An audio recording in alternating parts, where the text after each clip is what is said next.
तुम्हारी अकल क्या तुम्हारे घुटनों में है? 500 लोगों की जान खतरे में है। तुम 2 टके के हवलदार हो, तुम कुछ भी नहीं कर सकते। कबीर एक मामूली सा हवलदार था जिसकी नई नई पोस्टिंग दिल्ली क्राइम ब्रांच में हुई थी। पहले ही दिन दिल्ली शहर में सबसे बड़ा क्राइम हो गया था। पहले ही दिन प्रियंका और निखिल ने कबीर की बहुत बुरी तरह से बेइज्जती कर दी थी। देखो, मुझे वहाँ लेकर चलो, शायद मैं मदद कर सकता हूँ। तू क्या मदद कर सकता है? अपनी बॉडी देखिए, मच्छर से भी कमजोर है तू। गुंडों ने एक हाथ मार दिया तो सारी हड्डियां टूट जाएंगी। मुझे बस एक मौका चाहिए, मैं बस खुद को साबित करना चाहता हूँ। जैसे ही कबीर ने इतना कहा, निखिल ने कबीर को एक जोर का धक्का दिया और वो जमीन पर गिर पड़ा। एक हल्के से धक्के में तू जमीन पर गिर गया और तू वहाँ इतने सारे गुंडों का सामना करेगा। निखिल, हमें इस बेवकूफ कबीर की बातों में समय बर्बाद नहीं करना चाहिए। कमिश्नर साहब हमारा इंतजार कर रहे हैं, हमें वहाँ जल्दी जाना चाहिए और इस गधे को भी साथ ले जाना चाहिए, वरना ये यहाँ कुछ न कुछ नुकसान कर देगा। निखिल और प्रियंका जल्दी से गाड़ी में बैठे और क्राइम स्पॉट की तरफ जाने लगे। जैसे ही वो क्राइम स्पॉट पर पहुंचे, कमिश्नर सर ने रोते हुए कहा, अंदर 500 लोगों के साथ मेरी बेटी भी फंसी हुई है। मेरी बेटी को कुछ हो गया तो मैं खुद को कभी माफ नहीं कर पाऊंगा। और तभी 2 गुंडे बाहर आए जिनके हाथों में बड़ी बड़ी बंदूकें थी। हमारे बॉस का ऑर्डर है कि 5 मिनट के अंदर 500 करोड़ पहुंच जाने चाहिए, वरना सबसे पहली गोली चलेगी नहीं। कमिश्नर की बेटी पे। प्लीज ऐसा मत करना, मैं आपके आगे हाथ जोड़ता हूँ। कमिश्नर सर, कोई जरूरत नहीं है इन मामूली गुंडों के आगे हाथ जोड़ने की। कबीर की बात सुनकर गुंडों को और भी गुस्सा आया और उन्होंने एक जोर की लात कबीर को मारी। अगर दोबारा मुंह खोला तो सच में कमिश्नर की बेटी को गोली मार देंगे। नहीं नहीं, तुम ऐसा मत करना, मैं 500 करोड़ का बंदोबस्त करता हूँ। मगर सर, उसकी कोई जरूरत नहीं पड़ेगी। एक बार इनके बॉस से मेरी बात तो करवाओ। ओ कौड़ी के हवलदार, तेरी जुबान तेरी औकात से ज्यादा चल रही है। एक बार ये मुसीबत खत्म होने दे, तुझे मैं चूटी मार मार के सस्पेंड करूंगा। कबीर जमीन पर गिरा हुआ था। उसने अपनी जेब से एक लॉकेट निकाला और गुंडों को देते हुए कहा, एक बार अपने बॉस को बस ये लॉकेट दिखा दो, उसके बाद उनका जो भी ऑर्डर होगा हम सब मानने को तैयार हैं। गुंडे जैसे ही अपने बॉस के पास गए और उन्होंने उसे वो लॉकेट दिखाया, गुंडों का बॉस कांपने लगा। क्या ये कहाँ से आया तुम्हारे पास? ये लॉकेट तो सिर्फ एक ही आदमी के पास है, जिसका नाम है कबीर, और अगर वो यहाँ आ गया तो हम सब कहीं के नहीं रहेंगे। मगर बॉस, वो तो बाहर ही खड़ा है और हमने उसे एक लात भी मारी, वो तो बहुत ही कमजोर है। अरे बेवकूफों, तुमने ये क्या कर दिया? ये तो उसकी चाल होती है। अब हम सब बर्बाद हो जाएंगे। कबीर भाई कोई मामूली आदमी नहीं है, वो आग है, आग जिसे हाथ लगाने से हर कोई जल जाता है।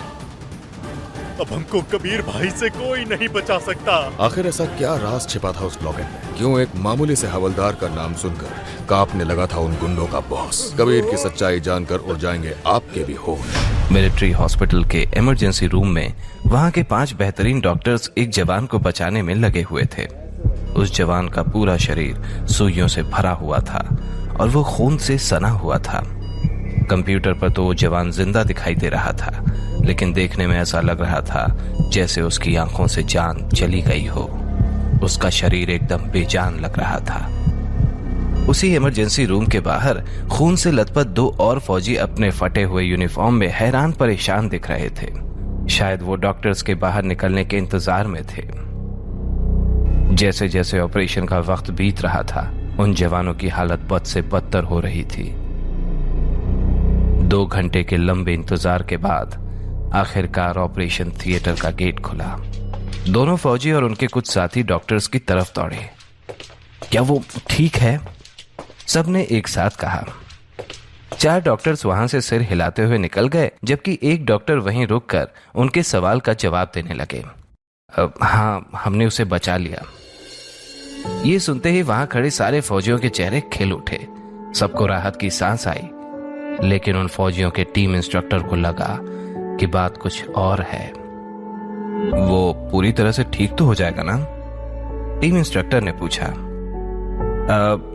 उसके शरीर की चोटों की तो ज्यादा दिक्कत नहीं है, लेकिन जो केमिकल उसको लड़ाई के टाइम पर दिया गया था वो खतरनाक है और ऐसा हमने पहली बार देखा है। ये डिफेक्टिव केमिकल कैटेगरी में आती है। इसको बचाने में जो देरी हुई है उसकी वजह से ये केमिकल उसके ब्लड में मिल गया है और इसे वीक बना रहा है। डॉक्टर की बात सुनकर दोनों फौजी सुन्न पड़ गए। वीक होने से आपका क्या मतलब है?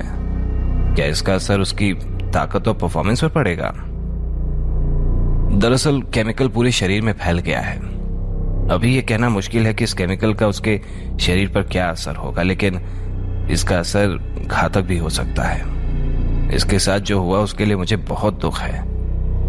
देश के ऐसे जांबाज के साथ इस तरह की घटना होना वाकई हैरान करता है। डॉक्टर ने निराश होकर कहा। डॉक्टर की बात सुनकर दोनों फौजी और उनके साथी शॉक्ड थे। दोनों फौजियों के चेहरे पर 12 बजे हुए थे। तभी एक फौजी ने अपना आपा खो दिया और जोर से दीवार पर अपना हाथ दे मारा।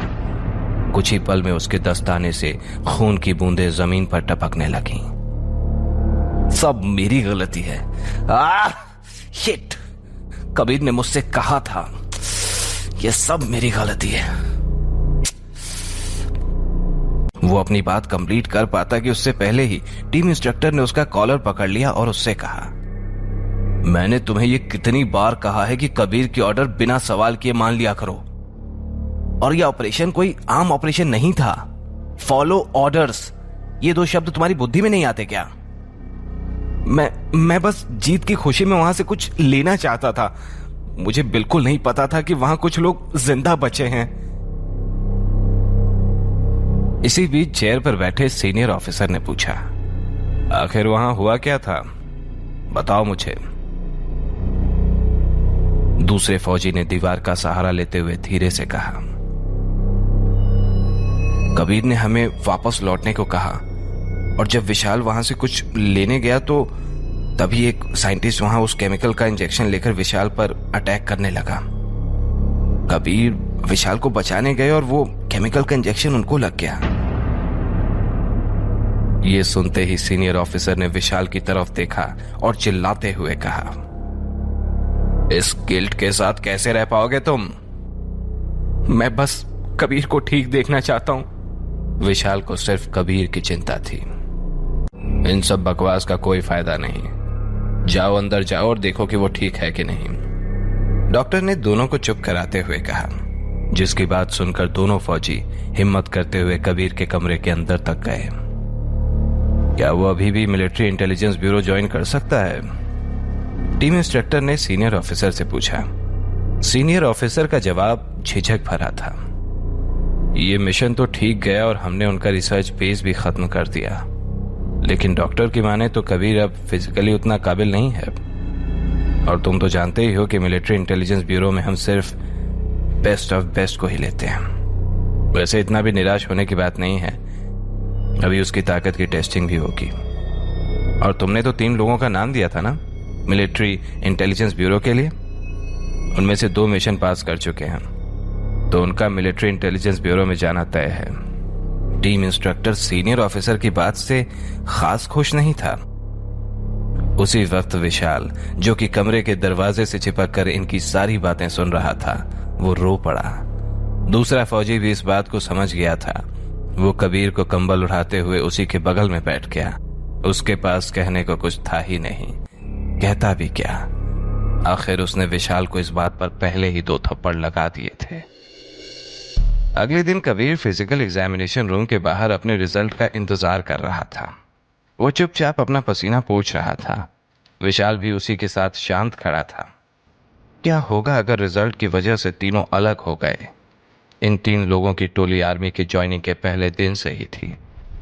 अगर कबीर चला गया तो कुछ भी पहले जैसा नहीं होगा। तभी एग्जामिनेशन रूम से एक आदमी हाथ में फोल्डर लिए कबीर की तरफ आया और उसने कहा, रिजल्ट अच्छे नहीं हैं, सुनना चाहोगे? आखिर कबीर था तो फौजी ही। चेहरे पर मुस्कान लिए हुए उसने कहा, जरूर सर। उसकी आवाज में कॉन्फिडेंस साफ झलक रहा था। तुम्हारी पावर, स्पीड, ताकत, हर चीज में बहुत बड़ी गिरावट है। कबीर सबसे बेस्ट सोल्जर्स में से एक था और अब उसकी ताकत और तेजी दोनों ही किसी आम आदमी जितनी ही हो गई थी। किसी के पास इतनी हिम्मत नहीं थी कि वो उसे बता पाए कि अब वो मिलिट्री इंटेलिजेंस ब्यूरो को ज्वाइन नहीं कर पाएगा। उस आदमी की बात सुनने के बाद भी कबीर के चेहरे पर हंसी ही थी। लेकिन एक फौजी की हंसी के कई मतलब होते हैं। सबके जाने के बाद विशाल से रुका नहीं गया और वो वहीं पर रोने लगा। कबीर उसके पास गया और उसके कंधे पर हाथ रखते हुए बोला, अपना ध्यान रखना सीखो, अब तुम मिलिट्री इंटेलिजेंस ब्यूरो में जाने वाले हो। और याद रखना, वहां तुम्हें ऑर्डर्स फॉलो करने पड़ेंगे, वहां तुम अपने मन की नहीं चला सकते। कबीर, मुझे माफ कर दो, सारी गलती मेरी है, सिर्फ मेरी है। विशाल ने रोते हुए कहा। आगे की कहानी जानने के लिए देखें अगला एपिसोड सिर्फ पॉकेट एफएम के YouTube चैनल पर, और सीक्रेट फौजी के सारे एपिसोड्स को सुनने के लिए डिस्क्रिप्शन में दी लिंक से डाउनलोड करें पॉकेट एफएम ऐप।